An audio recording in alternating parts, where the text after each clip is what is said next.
আবাস যোজনায় অধিকারিকদের দায়বদ্ধতা চায় রাজ্য। আবাসের তালিকায় যাচাইয়ের কাজ শুরুর নির্দেশ দিয়েছে নবান্ন। এতে মুখ্য সচিব মনোজ পান্ত প্রয়োজনীয় নির্দেশ ইতিমধ্যে দিয়েছেন জেলা কর্তাদের। 100% ত্রুটিমুক্ত তালিকা তৈরিতে লিখিতভাবে করণীয় স্থির করে দেওয়া হয়েছে। বরাদ্দ করতে হবে বিপুল অর্থ, ফলে প্রতিটি পয়সার হিসাব রাখা বাধ্যতামূলক বলেই মনে করেছে রাজ্য সরকার। আবাস যোজনার উপভোক্তা তালিকা ত্রুটিমুক্ত করতে এবার আধিকারিকদের কার্যত দায়বদ্ধ করার পথে।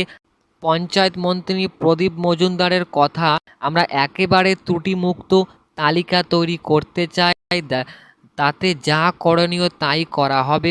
আধিকারিকেরা আগেও তালিকা তৈরি বা সংশোধনের কাজ করছে বলে সম্পূর্ণ ত্রুটিমুক্ত তালিকা তৈরির দায়িত্ব তাদেরই। এখানে কি বলা রয়েছে যে আবাসের তালিকা যাচাইয়ের কাজ শুরুর নির্দেশ দিয়েছে নবান্ন। এতে মুখ্য সচিব মনোজ পান্ত প্রয়োজনীয় নির্দেশ ইতিমধ্যেই দিয়েছেন জেলা কর্তাদের। 100% ত্রুটিমুক্ত তালিকা তৈরিতে লিখিতভাবে করণীয় স্থির করে দেওয়া হয়েছে।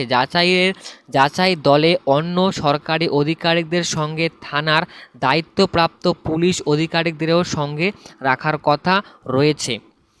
তালিকা ধরে ধরে উপভোক্তার বর্তমান ঠিকানায় গিয়ে ছবি সহ প্রকল্প পাওয়ার যোগ্যতা যাচাই করতে হবে প্রত্যেককে। এক্ষেত্রে উপভোক্তার অভিযোগ জানানোর পথও খোলা রাখা হচ্ছে। মহকুমার ব্লক স্তর হয়ে যাচাই পৌঁছাবে জেলা শাসক স্তর পর্যন্ত। জেলা শাসকেরাও প্রয়োজনে আচমকা যাচাই করতে পারবেন। তাদের অনুমোদনের ভিত্তিতে উপভোক্তাকে প্রথমে 60,000 ও পরে 2 কিস্তিতে 40,000 এবং 20,000 টাকা দেওয়া হবে।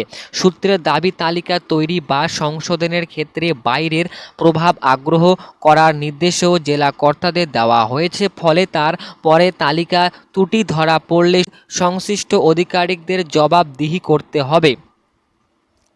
গোটা প্রক্রিয়া গ্রাম সভা বৈঠক ডেকে সেখানে জানিয়ে কার্যকর করা হবে। তো তোমরা যারা আবাস যোজনা ঘরের উপভোক্তা, তোমরা সবাই জানো ডিসেম্বর মাসে মাননীয় মুখ্যমন্ত্রী মমতা বন্দ্যোপাধ্যায় জানিয়ে দিয়েছে যে সমস্ত ঘরের টাকা দেওয়া হবে। তো এই ঘরের টাকা দেওয়ার আগে রাজ্য সরকার চায় একটা নতুন করে তালিকা তৈরি করতে। তো এই তালিকা তৈরি করার জন্য তোমাদের সবার তো তো তো এই তালিকা তৈরি করার জন্য তোমাদের সবার বাড়িতে পুলিশ সহ এবং জেলা শাসকরা কিন্তু যাবে। যাওয়ার পরে তোমাদের বাড়িতে ছবি সহ তোমাদের ঘর দেখবে। তোমাদের ঘর যদি পাকা হয়ে থাকে তাহলে কিন্তু তোমরা ঘর পাবে না, তোমাদের ঘর যদি কাঁচা হয়ে থাকে তাহলে কিন্তু তোমরা ঘর পাবে।